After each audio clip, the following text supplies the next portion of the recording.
My name is Daniel. 36, father of 2, husband, or at least I thought I was a husband in the real sense of the word.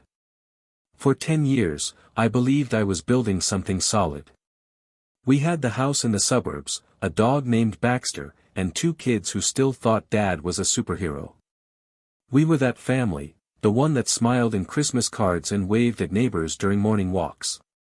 My wife, Amelia, stayed home with the kids, and I worked my butt off in IT consulting, pulling long hours so she didn't have to. Amelia always said she wanted to be a stay-at-home mom. It's the most important job in the world, she told me once while holding our newborn son in the rocking chair. I believed her. God, I believed everything she said. She was beautiful. Not in that Instagram influencer way, but in the kind of way that made people stop in grocery store aisles.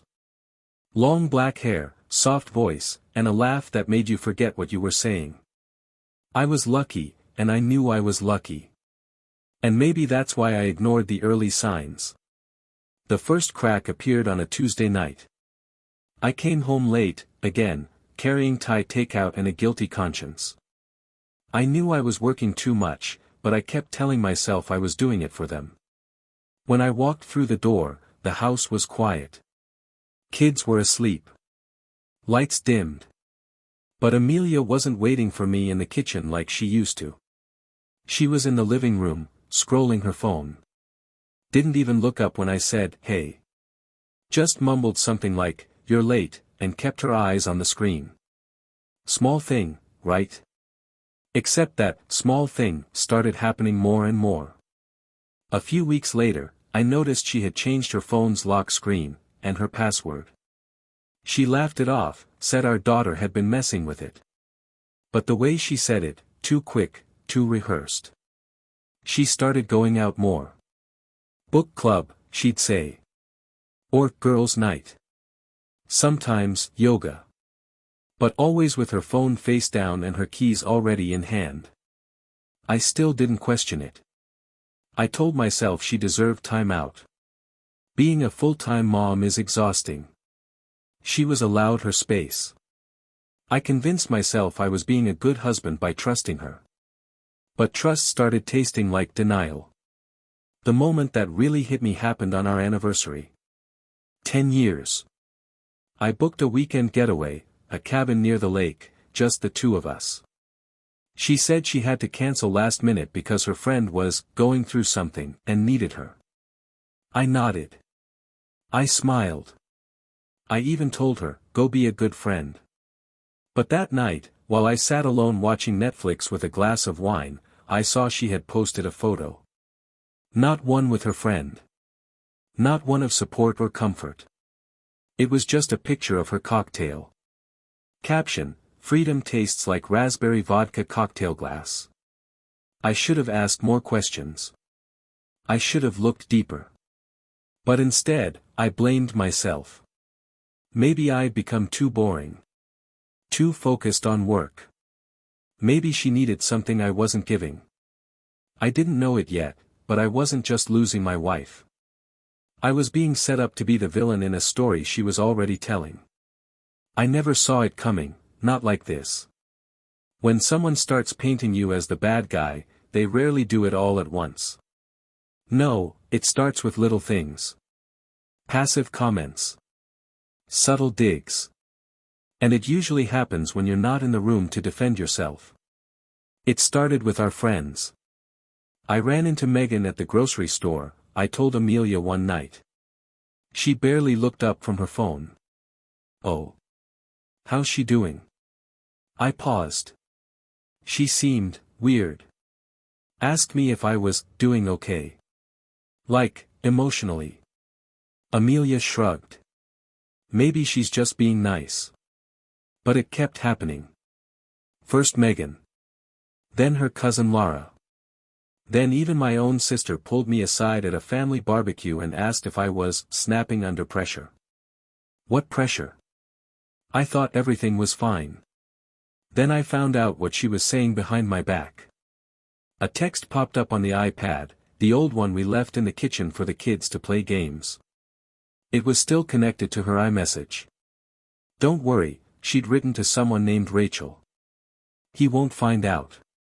He's too busy playing the hero.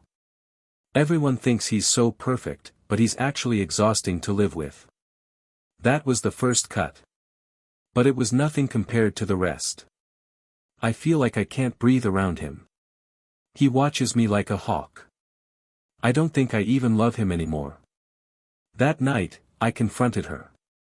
My hands were literally shaking. Do you think I'm controlling? I asked her, calm as I could manage. She blinked, then said, honestly. Sometimes, yes. I couldn't believe it. Because I ask where you're going? Because I care. No, she snapped. Because you make me feel like I have to explain myself all the time. That's not love, Daniel. Her voice cracked, just slightly. But it was enough to make me feel guilty. So I backed off. I apologized. I didn't know it then, but she had already turned my world upside down in everyone else's eyes. Friends, family, even our babysitter, they all looked at me different now. Like I was the problem. A few days later, her phone buzzed during dinner. She ignored it. But the name on the screen flashed quick before it dimmed. Ben, Jim. Now I'm not the jealous type. But we'd never talked about any Ben. I didn't even know she was still going to the gym. I asked, gently, who's Ben? She smiled. Trainer. Chill. I wanted to believe that. I really did.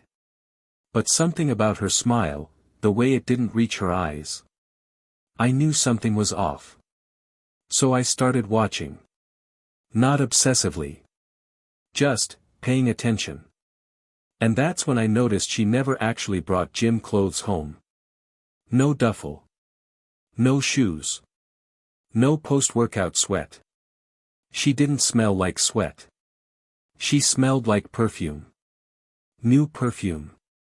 The kind she hadn't worn in years. I started to spiral. I checked her old Instagram posts. She hadn't posted a photo of us in almost a year. But her stories? Filtered cocktails, artsy coffee cups, late night, girls' nights, with no faces in the frame. And that same caption kept showing up again and again. Free again kiss mark. I was sleeping next to someone who had emotionally moved out months ago. And while I was losing sleep trying to figure out what I did wrong, she was getting bolder. More confident. More distant. Then one night, my son, my 8-year-old son, said something that broke me. Mom says you make her sad sometimes. I froze. She was using the kids now. I realized, this wasn't just about cheating anymore. This was erasure. She was rewriting history, slowly, one whispered conversation at a time. And I was letting her. But that was about to change. Because I was done apologizing for things I hadn't done. And I was about to find out exactly who Ben really was. I couldn't sleep that night. It wasn't the first time, but this one hit different. My son's voice, Mom says you make her sad sometimes, kept echoing in my head like a cruel joke stuck on repeat. My mind spun in circles, trying to trace the exact moment I lost control of my own story. But then, just past midnight, the universe handed me a crack in her armor. The old iPad lit up again on the kitchen counter. Notification. Message. I wasn't even trying to snoop this time. I was just walking past it to pour some water. The screen said. Ben, Jim, same time tomorrow. Fire you're addictive. And then it vanished. I stood there in the dark, heart pounding in my chest, my hand frozen on the faucet handle. This wasn't just flirtation anymore. This was confirmation. I grabbed the iPad. Sat down at the table. And started scrolling. Somehow, her iCloud was still syncing messages from her phone. Maybe she forgot. Maybe she thought I'd never check. Either way, it was all there. Hundreds of texts. Photos. Voice notes. I scrolled back. Weeks. Then months. And then I hit January 17th. A video. I paused before opening it. It was her. Amelia. Sitting on our bed. Wearing lingerie I'd never seen before. She laughed into the camera. "This one's just for you, baby. My husband's downstairs watching some dumb show. He still thinks I'm tired." She winked. Bit her lip. I hit pause. I couldn't breathe. The betrayal didn't stop at the affair. She had told this guy everything, about me, the kids, our routines, our intimacy. And not just in passing. In detail. Like our life together was nothing more than content for her secret second life. One message stood out more than the rest. "Ben, so your friends all think he's the problem?" Her reply. "Of course. I told them he's emotionally manipulative and watches my every move. They ate it up. Even his sister is on my side now." Face with tears of joy. Another message. "Ben, and the kids? Amelia, they're too young to understand. I just say he makes me anxious. It's enough." It was never about fear. It was never about abuse. It was strategy. She was building an escape plan. One where she got sympathy, custody, and freedom, and I got nothing but suspicion and silence. The most painful part? There were photos of him with my kids. My daughter on his shoulders at a park I'd never seen. My son holding his hand, grinning. They looked happy. She had introduced him. While I was still wearing my ring. That night, I stayed up until dawn reading every word, watching every clip, listening to every voice memo she thought I'd never hear. There was a moment, around 4 a.m., when I just stared at my reflection in the dark microwave door, feeling like I didn't recognize the man staring back at me. How had I become this? Not a man. Not a husband. Just an obstacle in someone else's narrative. The next morning, I didn't say a word. I brewed coffee. Packed the kids' lunches. Kissed them goodbye. And then I sat on the couch, waiting for her to come downstairs. When she did, hair tied back, bathrobe on, phone in hand, she looked surprised to see me up. "You're up early," she said casually. I nodded. "Didn't sleep much." She glanced at me, lips twitching like she wanted to say more but thought better of it. She walked into the kitchen, humming. I sat there and watched her make toast, wondering how many lies could fit inside such a normal morning. That's when it hit me. She wasn't going to stop. She wasn't going to come clean. She wasn't going to apologize. She thought she'd won. And maybe, in a way, she had. Because she'd made me question everything, including myself. But the game wasn't over yet. I wasn't going to yell. I wasn't going to beg. I wasn't even going to accuse. What I needed now, was proof. Undeniable. Clear. Shareable. And she had just handed it to me, all of it, in her iCloud. That day, I copied everything. Screenshotted every message. Saved every image. Backed it up twice. Then I made a call. Not to a lawyer. Not yet. First, I called someone I hadn't spoken to in over a year, my old college roommate, now a freelance cybersecurity expert. "Hey, Ryan. I need a favor. And it's complicated." Ryan didn't ask too many questions, which was good, because I wasn't ready to say them out loud. I sent him everything, screenshots, chat logs, videos, metadata. He called me back 3 hours later. "Dan, this is bad.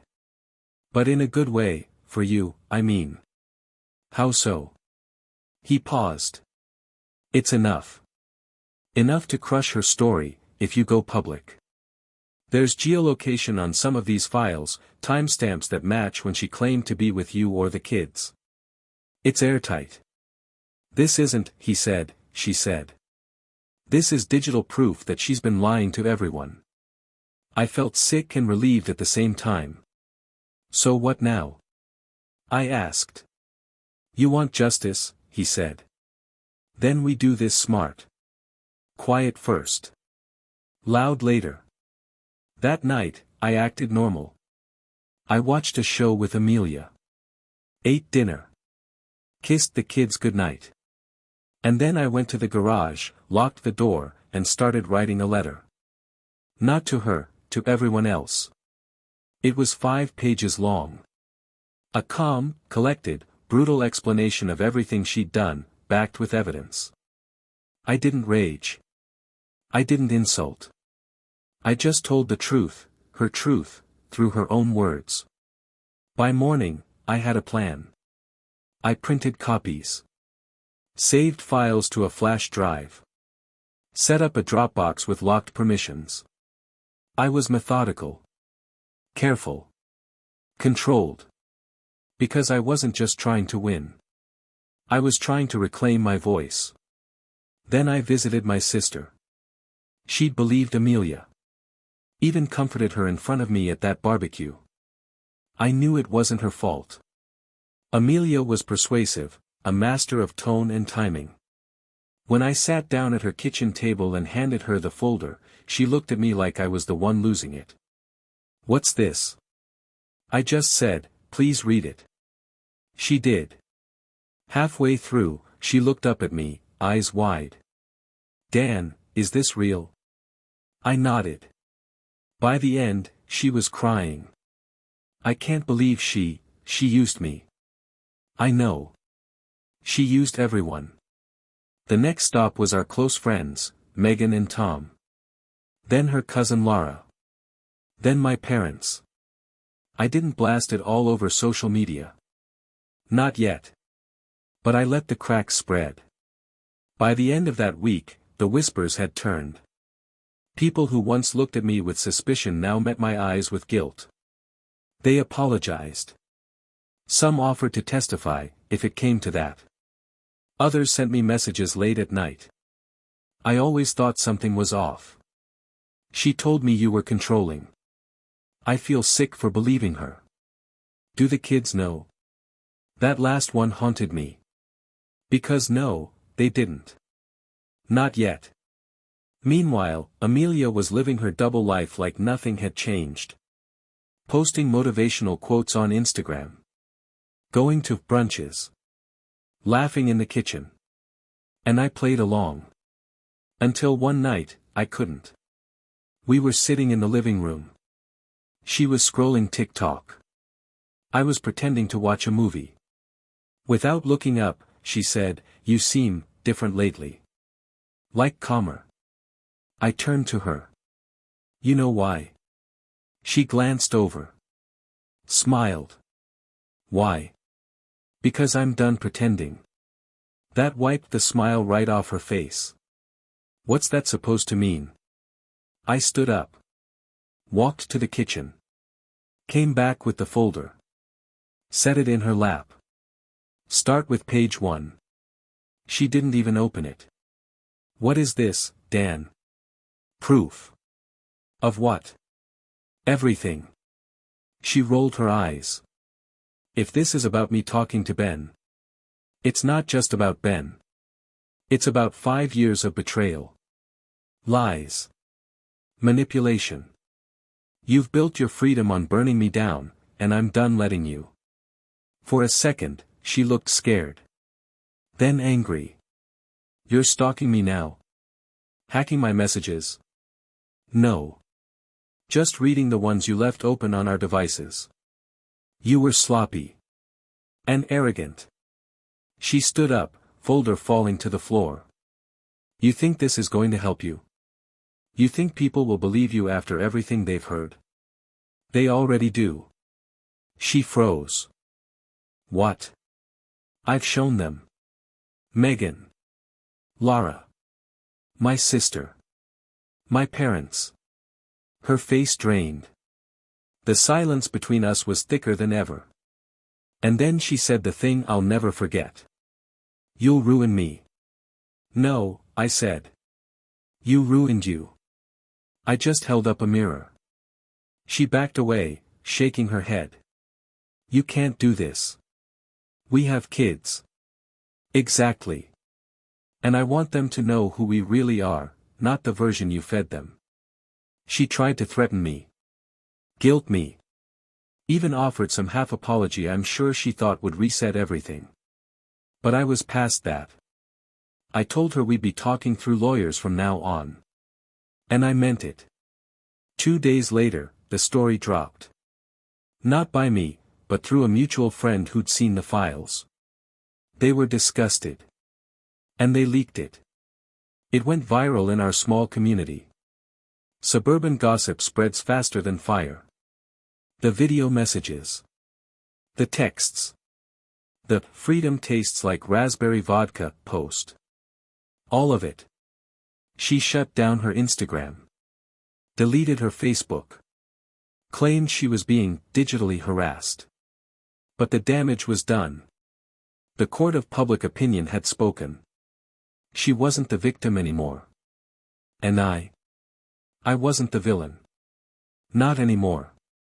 But even as the truth finally came to light, a strange emptiness lingered. Because despite everything, despite the justice, the redemption, I had still lost something I could never fully get back. Time. Trust. Peace. But that was okay. Because the storm had passed. And all that remained, was the calm before the rebuild. The silence after a storm is never truly quiet. There's this hum, low, constant, uncomfortable, like the house still remembers what just happened. And in those first few days after the truth spilled out, our home felt haunted by the life we almost kept pretending to live. Amelia moved into the guest room. She barely spoke. When she did, her words were hollow, like someone reading from a script they no longer believed in. I didn't feel victorious. I felt tired. But there was still one thing left undone. One thing I had been dreading more than any confrontation, any exposure, any courtroom. I had to talk to my kids. It was Sunday morning. The air was thick with that early spring humidity, the kind that makes you feel like you're walking through memories. I made pancakes, same as every Sunday, and called them to the table. Just the three of us. Amelia didn't come down. I looked at them, 8 and 11, so small, so unaware of the battles being fought above their heads. "Guys," I started, trying to steady my voice, "we need to talk about something important." My daughter looked up, fork halfway to her mouth. My son froze mid-bite. "You know how Mom and I have been, different lately." They both nodded. "Well," I continued, "sometimes adults go through really hard things. And sometimes, people make choices that hurt other people." "Are you getting divorced?" my daughter asked. I paused. "Yes. We are." I expected tears. Anger. Confusion. But what I got was silence. Until my son asked, "Is it because she said you were mean?" I felt my throat tighten. "She told us you made her cry sometimes," he added softly. I closed my eyes for a moment. Then opened them and said, "She did say that. But there's more to the story. And I want you to hear it from me." So I told them. Not everything. Not the texts. Not the videos. But enough. That Mom had been seeing someone else.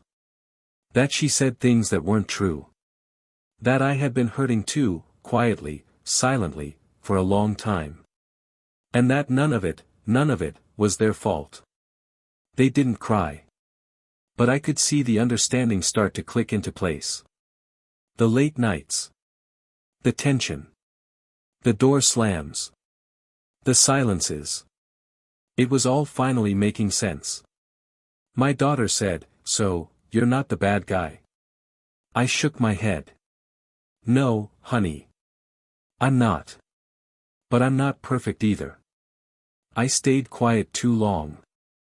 I thought if I just worked harder, loved harder, it would fix things. But love doesn't fix lies. Only truth does. She got up and came around the table, wrapped her arms around my neck. I'm glad you told us, she whispered. I broke. That night, I walked past the guest room. Amelia was sitting on the edge of the bed, staring at the floor like it might tell her what to do next. She didn't look up when I said, I told them. A long pause. Did they hate me? No, I said. But they know. She nodded. Eyes still fixed on the carpet. You win. This wasn't a game. She finally looked up, and for the first time in a long time, her eyes weren't cold or calculating. They were lost. You know what's crazy, she said. I don't even know why I did it. I do, I replied. Why? Because you were afraid to be bored. And I was afraid to be abandoned. We both made choices. But yours weren't destructive, she whispered. No. They were just silent. We didn't say goodbye that night. Not really. There's no clean goodbye when two people have unraveled each other thread by thread. But I closed the door quietly when I left. That was enough. The next few weeks were filled with papers, signatures, logistics. Divorce is a strangely mundane end to something once so alive. Like burying fireworks in a file cabinet. But through it all, I stayed present. For my kids. For myself. I started therapy. I started running again. I called friends I hadn't talked to in years. Some of them still believed her, I could tell. But most didn't. And the ones who mattered, they stayed.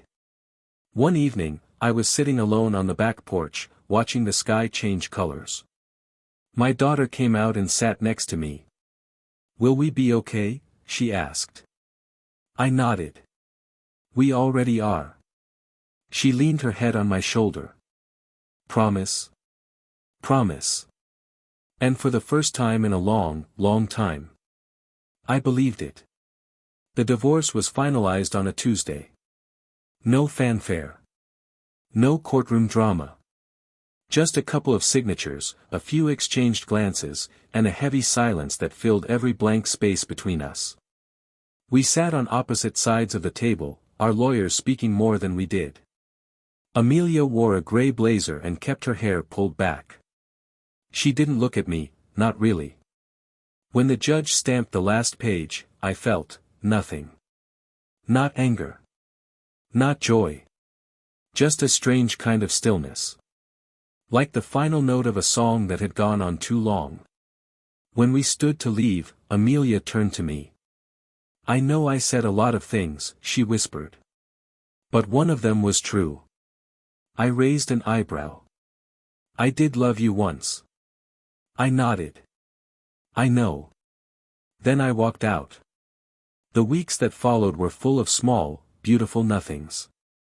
The sound of my kids' laughter echoing down the hallway. The smell of real dinner, not takeout, filling the kitchen again. The peace of knowing that no one was lying under the same roof. I redecorated.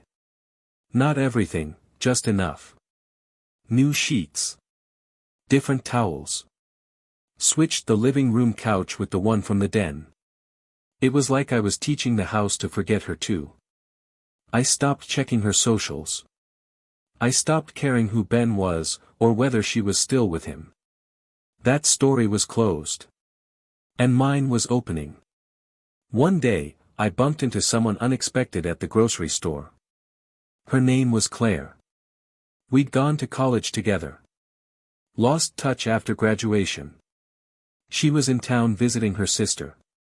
We started talking in the pasta aisle, and 20 minutes later, we were still laughing about the time we both flunked that economics final and blamed the professor's mustache.